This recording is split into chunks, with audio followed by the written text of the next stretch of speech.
Qui de Toulon, Bordeaux, Toulouse va craquer? On en parle juste après le générique.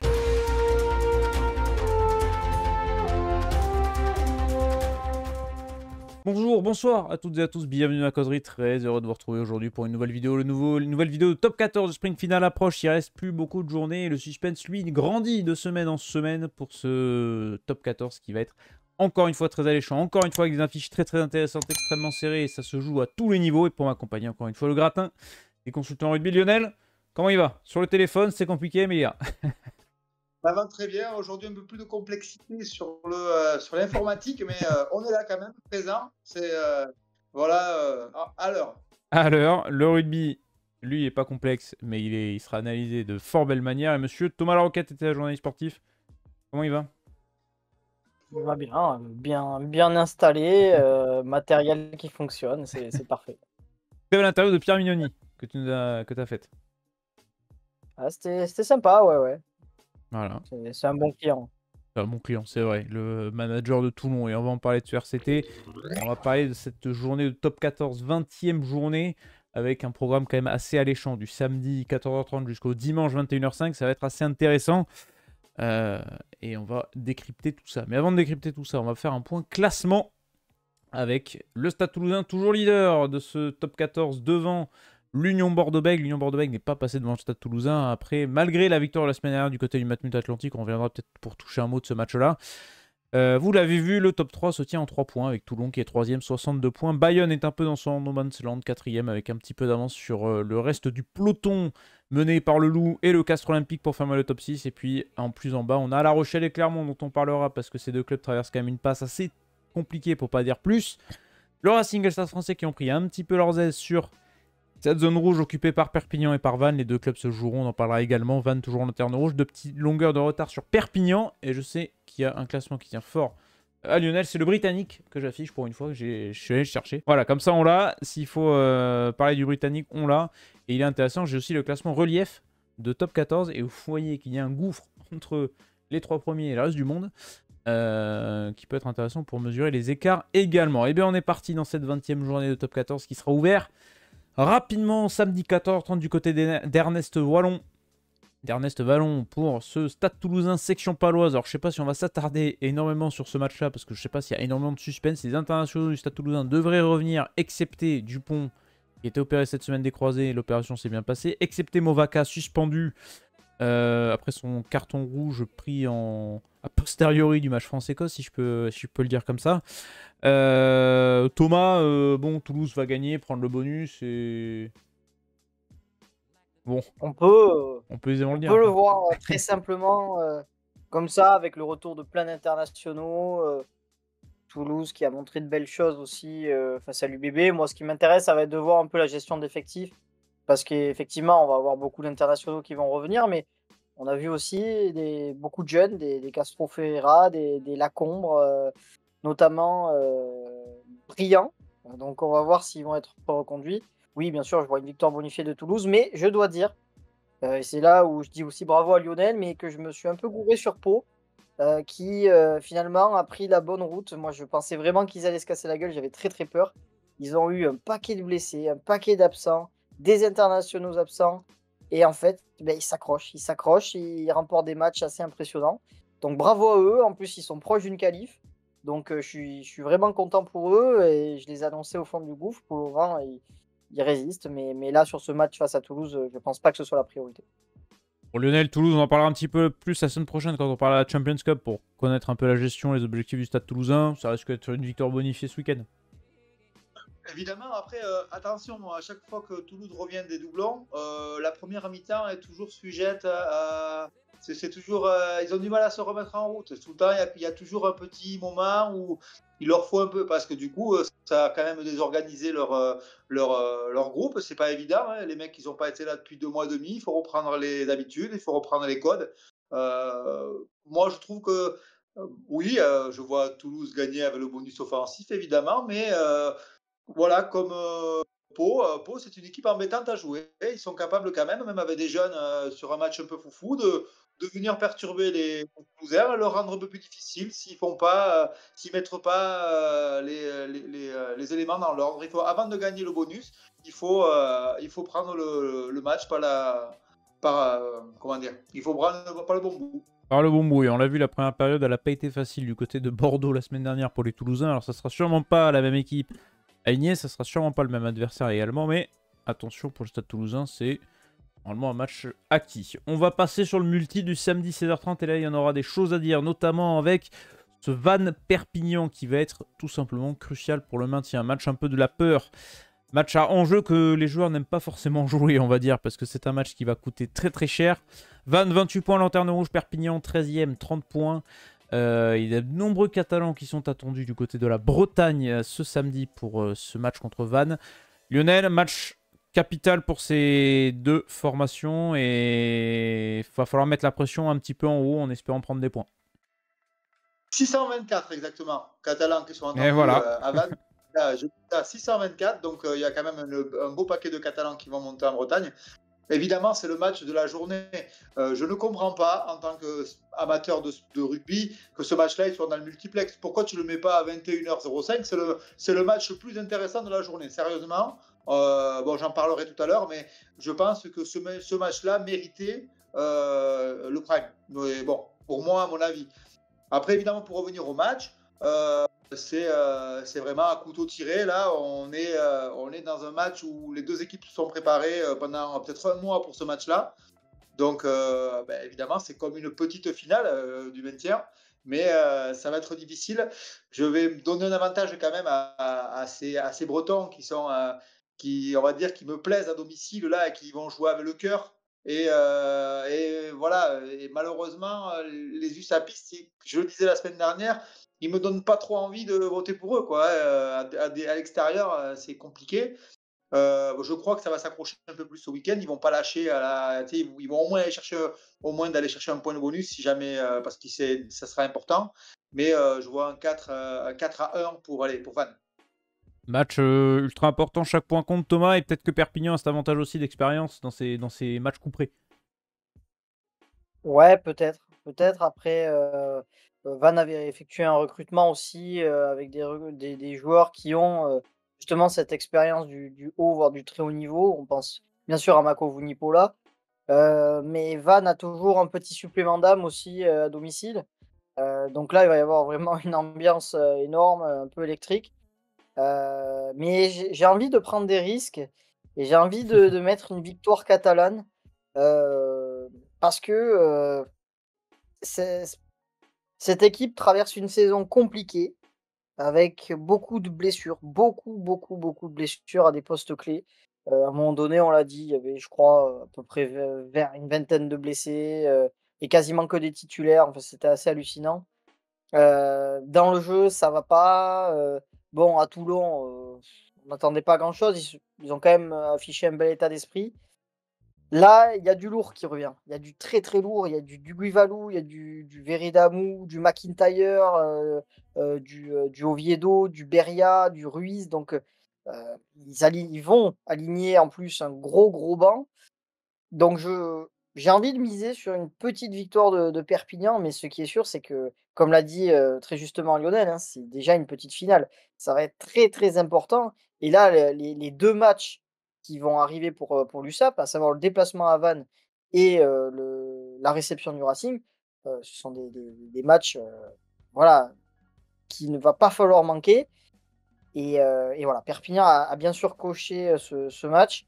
Je vais leur donner un petit avantage, mais bon, les Vantais sont quand même coriaces et je tiens encore à souligner leur résistance dans ce championnat parce qu'on les pensait morts et en fait, ils sont encore là, quoi. C'est vrai qu'ils sont un peu revenus entre les morts, ces Bretons. Le calendrier de fin de saison est quand même pas simple. Avec réception de Toulon, déplacement à Bordeaux pour la dernière journée, déplacement à Bayonne aussi. Ils ont peut-être pas le calendrier le plus favorable, ces Vantais, dans cette course au maintien, et ça peut être aussi un facteur à prendre en compte pour la suite de la saison. On va enchaîner sur ce Bayonne-Loup qui peut être un match assez intéressant. Je vais directement lancer Lionel dessus en tant que supporter de l'Aviron. Match entre le 4e et le 5e du championnat. On l'a dit. Si Bayonne veut conserver sa 4e place, les points à domicile, ils les prendront. Il faut les prendre contre un concurrent direct. Évidemment, ce match, c'est un petit peu la même importance que contre le match qu'ils avaient contre Clermont. Du coup, l'avantage qu'ils ont eu, c'est que la semaine dernière, Clermont et La Rochelle se sont troués. Donc, aujourd'hui, ils ont quasiment... c'est un match vraiment de qualification pour le top 6. Pour moi, s'ils gagnent contre le Loup, ça sera très compliqué d'aller chercher. Ils auront quasiment 7 à 8 points sur le 7e. À aller chercher 2 victoires de plus avec 6 matchs. Il restera 6 matchs. Ça sera compliqué d'aller les chercher. Donc, du coup, je pense que ce match-là, c'est vraiment un match qu'il ne faut pas perdre. Ça va être très compliqué. Je ne vois pas du tout de score large. Je vois une équipe du Loup qui va venir s'accrocher, qui est une belle équipe. Bon, ils n'auront pas Guillard, ils n'auront pas Yohanné. C'est quand même deux titulaires en force qui ne seront pas là. Mais Bayonne n'a pas Makala et n'a pas Tagui. Donc, du coup, ça va aussi compenser dans la balance.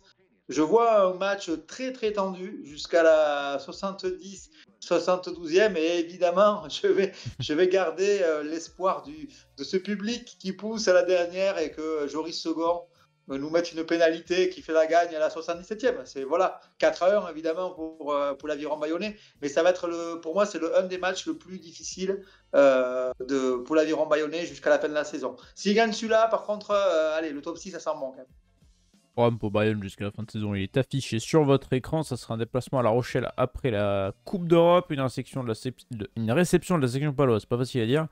Un déplacement Racing, réception de Vannes, déplacement à Castres et réception de Toulon pour la dernière journée qui pourrait être explosif. Thomas, cette équipe du Loup quand même montre de bien meilleures choses qu'en début de saison quand même. Ils se sont rassurés sur l'état d'esprit déjà et ils ont retrouvé aussi un jeu efficace, notamment derrière et devant. Ils font des choses peut-être un peu plus simples. Je le disais, sans doute qu'il manque un ou deux joueurs en première ligne, mais Karim Ghezal a apporté aussi sa science du jeu d'avant, de la conquête, du combat. C'est ce qu'on retrouve du côté de Lyon. Il y a des joueurs qui ont retrouvé leur forme. Je pense par exemple à Arnaud Botta, troisième ligne sud-africain. En fait, je suis tellement catastrophique depuis le début de saison en pronostic que j'ai envie d'aller miser un gros coup. Et la victoire du Loup à Bayonne. Effectivement, il manquera Tagui, il manquera Makala. Grosse inquiétude aussi, j'ai lu pour Lopez et Carreras, les deux. Ça semble peut-être un peu plus sérieux pour Lopez. Il y a, je crois, les retours de Cassim et Tiberghien, mais je sais pas. Je me dis, cette équipe de Lyon peut enflammer le terrain à n'importe quel moment. Alors, c'est très difficile d'aller gagner à Bayonne, on le sait. Mais voilà, ils ont un peu failli aussi face à Vannes, où ils ont fait un match relativement moyen. Ça n'a pas forcément plu au staff. Et j'ai envie d'aller miser un gros coup, une victoire de Lyon à Bayonne. Au pire des moments pour Bayonne, j'ai envie de dire, mais voilà, j'aime bien cette équipe de Lyon. Elle montre de belles choses, effectivement, et pourquoi pas marquer un gros coup à l'extérieur pour éventuellement espérer une qualif plus tard. Et le Loup a brisé l'invincibilité de l'UBB cette saison, parce qu'ils ont brisé l'invincibilité à domicile de Bayonne. Et bien c'est réponse 16h30. Match... je sais pas comment qualifier ce match-là, on va dire match de la peur, dans le sens où Clermont accueille La Rochelle ce week-end, et ce sont deux équipes qui sont en panne, totalement en panne, il y a le terme, hein, complètement arrêté, complètement à l'arrêt. Clermont a concédé la semaine dernière face au Racing à domicile une 5e défaite consécutive en top 14, une 3e défaite à domicile consécutivement. C'est simple, Clermont n'a jamais eu de telle série, c'est la première fois une telle série pour Clermont depuis la saison 92-93. Ça ne l'est arrivé que 2 fois dans leur histoire. C'était lors de la saison 65-66 et 92-93. C'était 6 défaites d'affilée. Et bien là, on s'en rapproche malheureusement pour les Clermontois qui sont en crise complète de résultats. Et bien pour La Rochelle, c'est tout simplement la même chose. La Rochelle a enchaîné la semaine dernière un 5e match sans victoire. 4 défaites et un match nul après. Match nul contre Castres 12-12. Ce n'est jamais arrivé à une telle série négative pour La Rochelle depuis sa remontée en top 14 il y a une dizaine d'années, donc c'est jamais arrivé sous Ronan O'Gara. Lionel, il y a un match, ouais, bah, c'est crise de confiance totale dans ces deux formations, quoi. Écoute, après, clairement, en effet, ils n'ont pas gagné la semaine dernière, ils ont perdu. Pour moi, ils peuvent s'en prendre qu'à eux-mêmes. Hein. C'est pas, on peut pas, ils ont crié après l'arbitre en fin de match.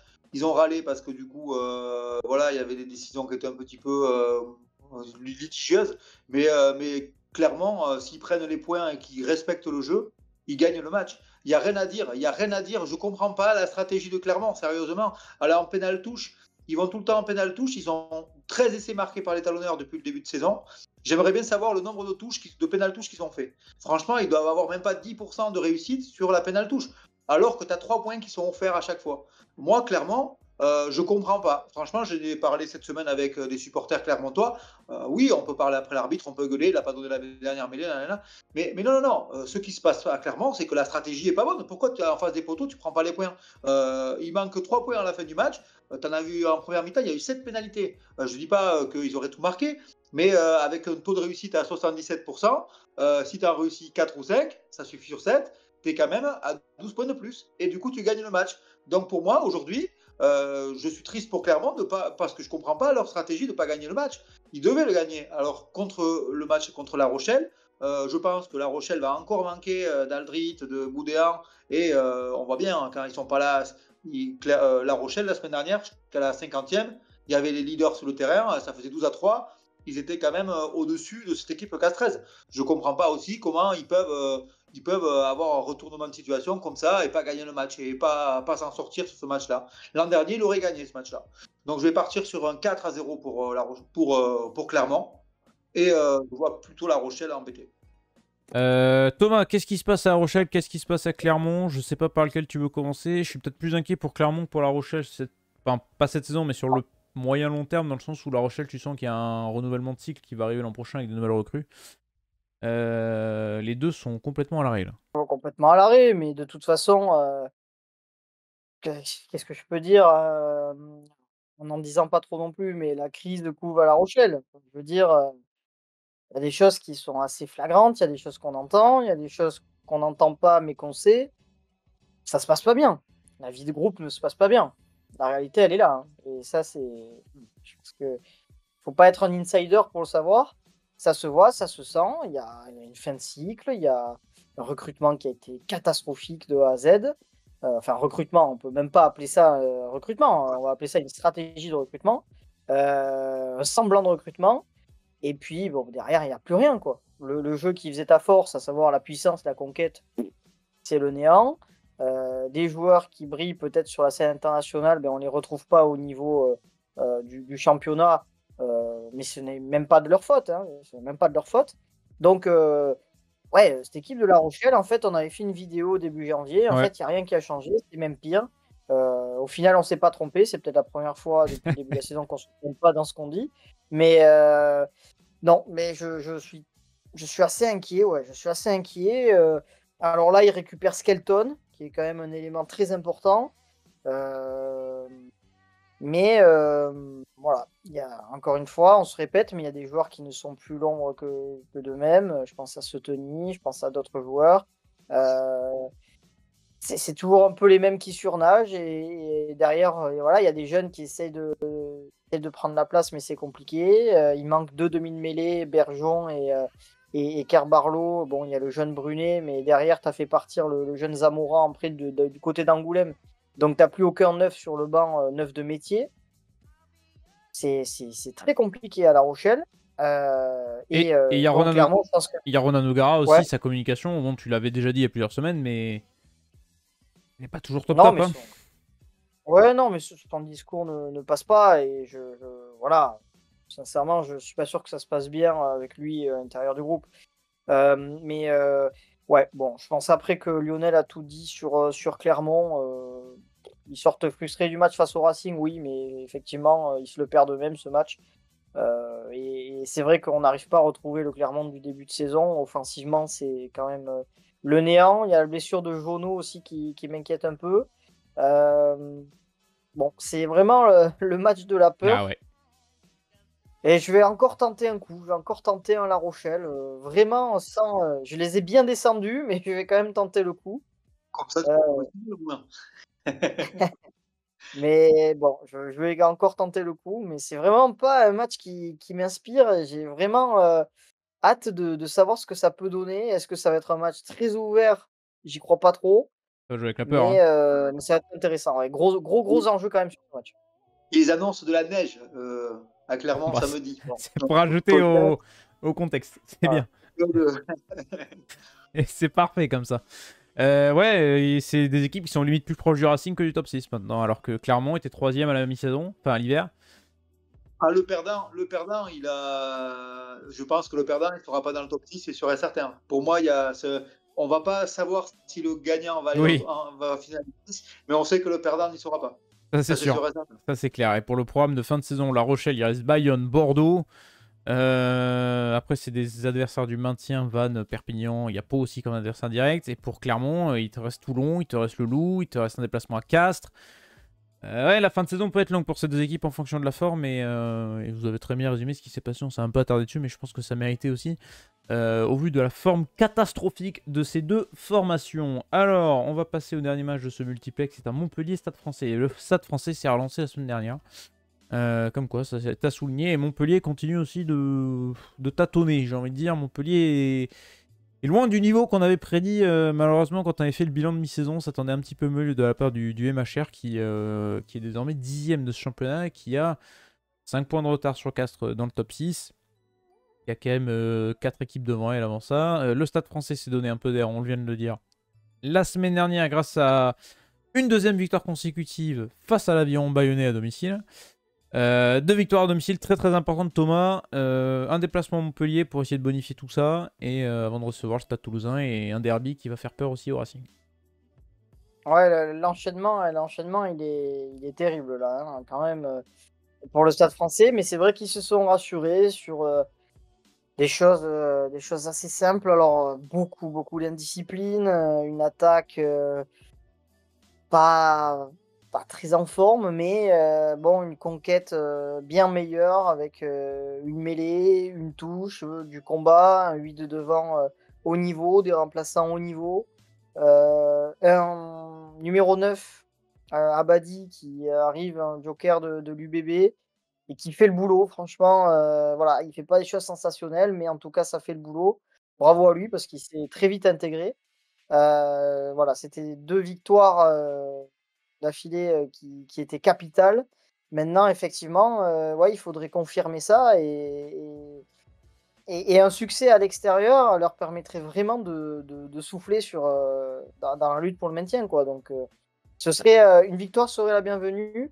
Et à l'inverse, Montpellier, effectivement, moi je les voyais vraiment assez haut sur la seconde partie de saison. Et ils accusent le coup. Je sens de la fatigue, beaucoup de manque de lucidité. Ils perdent ce match à Pau, c'est assez inconcevable, avec une faillite au pied, des choix stratégiques très mauvais, Beaucoup de points beaucoup encaissés. d'indiscipline aussi. Beaucoup de points encaissés pour Ouais, Montpellier.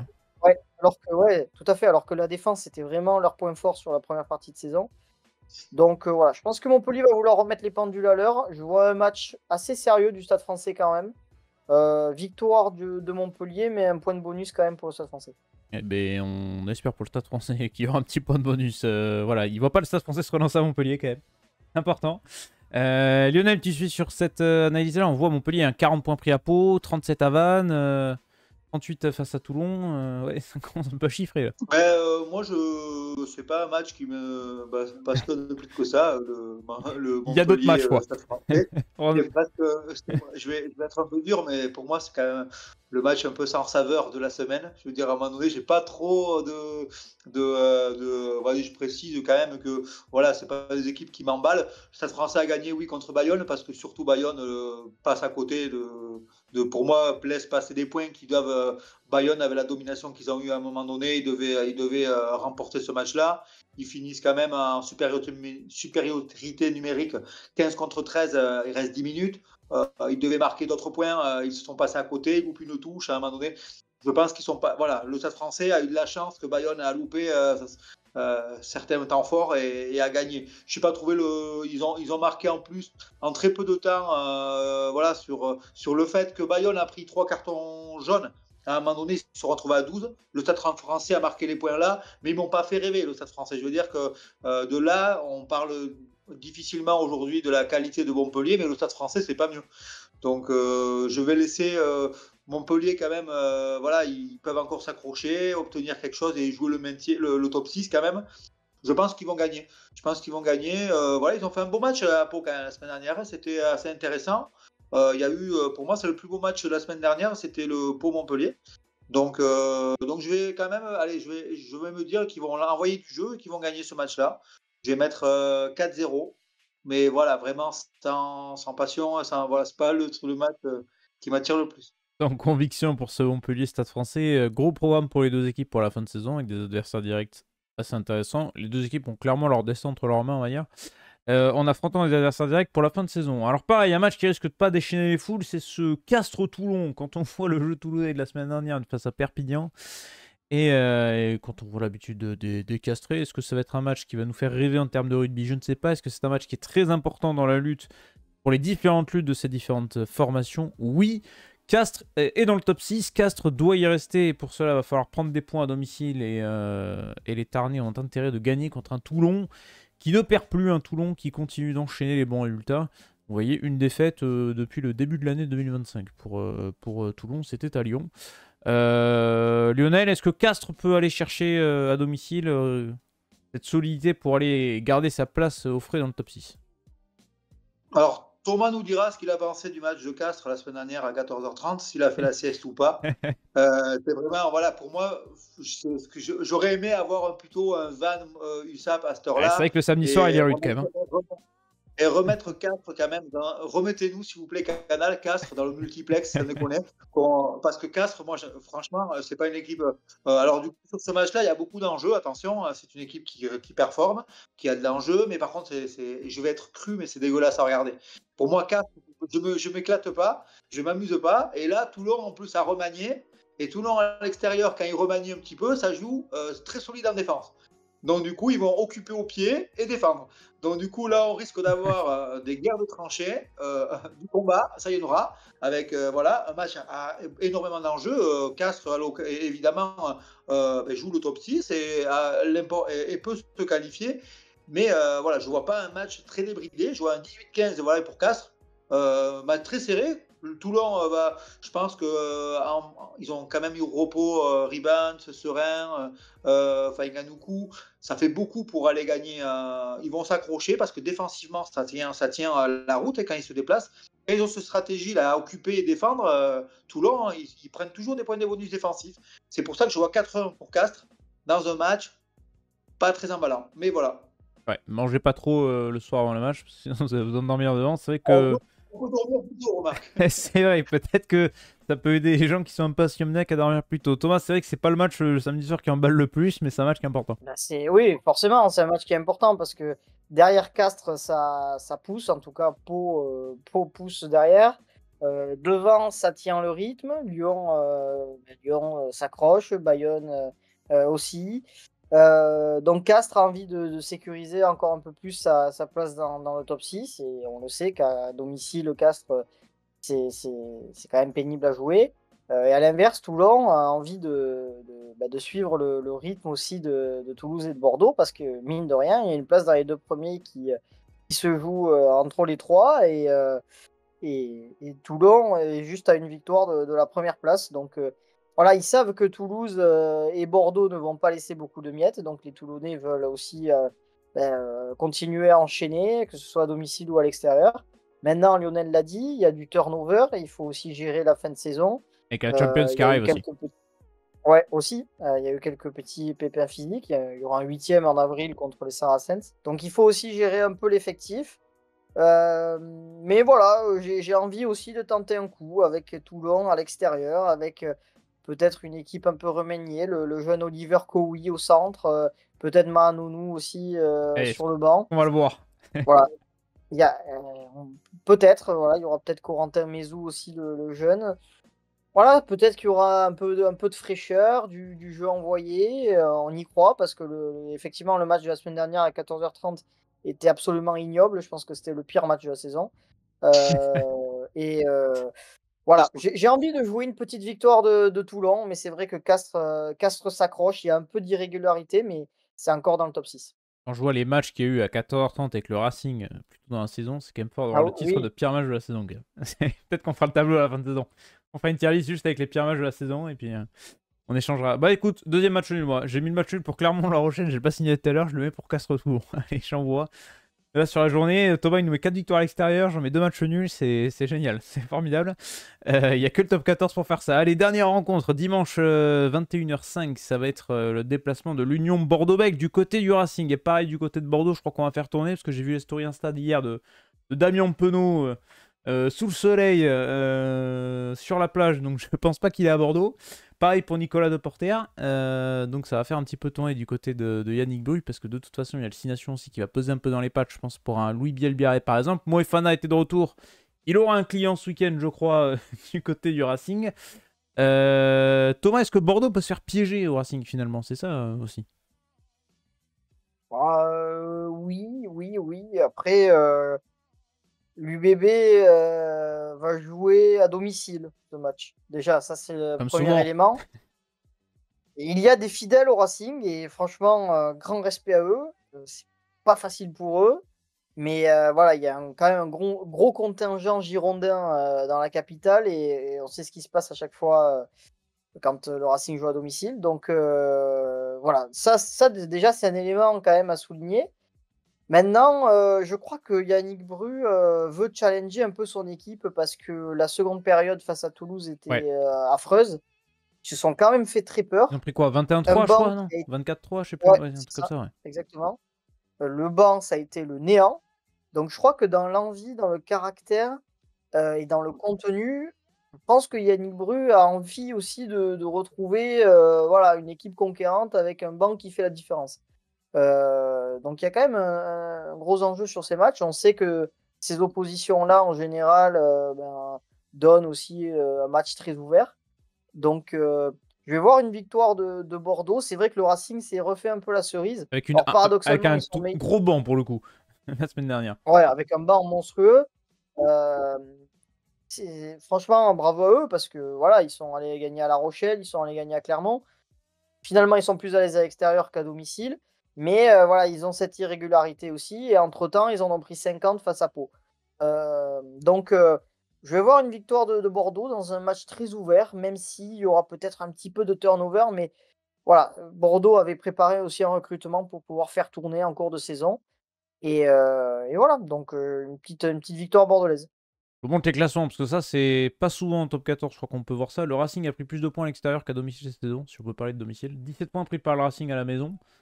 Et 18 à l'extérieur. Voilà, comme ça au moins, ça donne les choses pour cette saison un peu bizarre du Racing. Lionel, est-ce que, même question, est-ce que Bordeaux peut se faire piéger du côté de la capitale?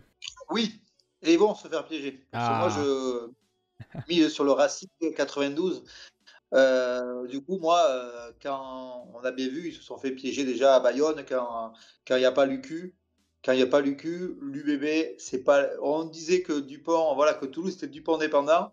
L'UBB est beaucoup plus. L'UBB est plus dépendant de Lucu que Toulouse de Dupont. Ça, je peux vous dire que Lucu, c'est un maître à jouer incroyable. Il est sous-coté complet pour moi dans la hiérarchie.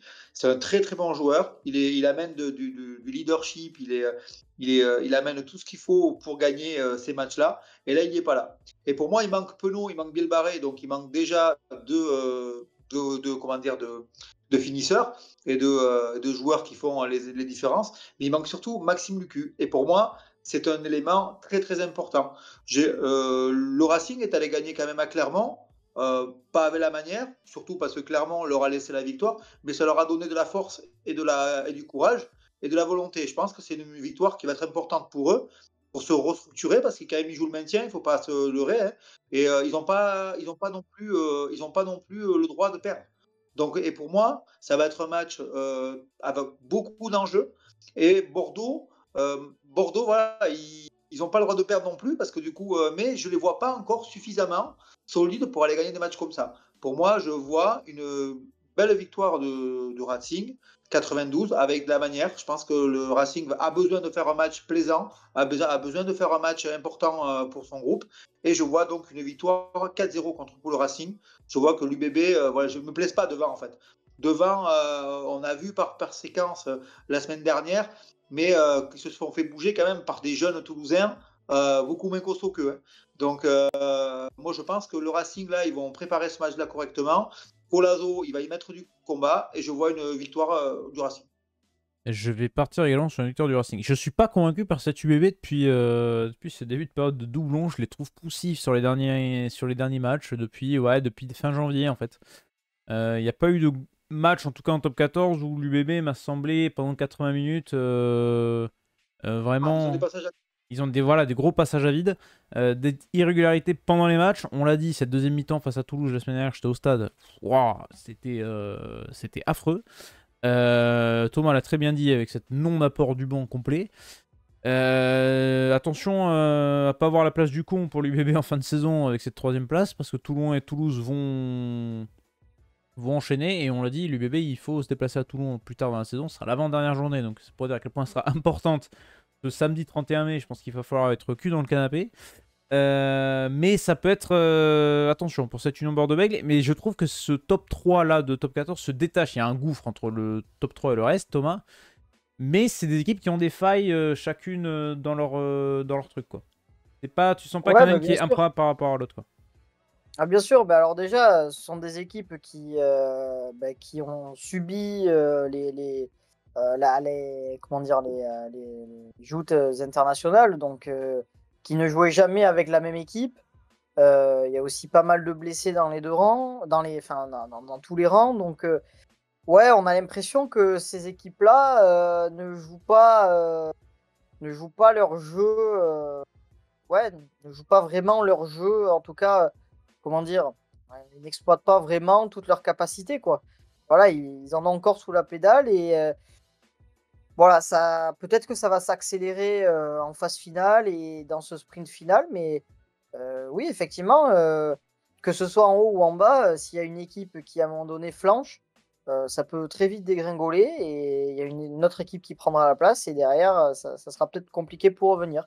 Donc, ouais, pour l'UBB, tu l'as dit, il y a des gros creux parce qu'il y a un banc qui est encore un peu limite, parce qu'il y a aussi quelques blessés. Et on voit que ouais, le Toulouse a encore de magnifiques ressources avec des jeunes, avec de super joueurs. Toulon, c'est pareil. Donc, il faut vraiment pas se rater pour l'UBB. C'est là la différence. Oui. C'est la différence entre toi, quand tu vois le match de la Combre, sans déconner, 4e talonneur à Toulouse, et tu vois Conorsa, 2e talonneur de l'UBB. Franchement, derrière la motte, quand t'as pas la motte, c'est pas la même, t'as pas le même penchant au talon. T'as un mec beaucoup plus faible que le titulaire. Dans plusieurs postes comme ça, qui fait que quand Jalibert sort, c'est pareil. Jalibert il sort, toi Carberry, bon, dans le jeu, c'est l'animation contre une équipe contre Toulouse, ça loupe pas, quoi. Donc malheureusement, la Coupe d'Europe va s'enchaîner. Là, il n'y a plus de repos jusqu'à la finale, jusqu'au barrage, quoi. Ça va s'enchaîner. Il va falloir jongler entre Coupe d'Europe, championnat, Coupe d'Europe, championnat, avec des matchs, voilà, à Toulon. Donc, moi, je trouve que, je pense qu'ils peuvent finir 3e. Hein. Toulon a un calendrier favorable.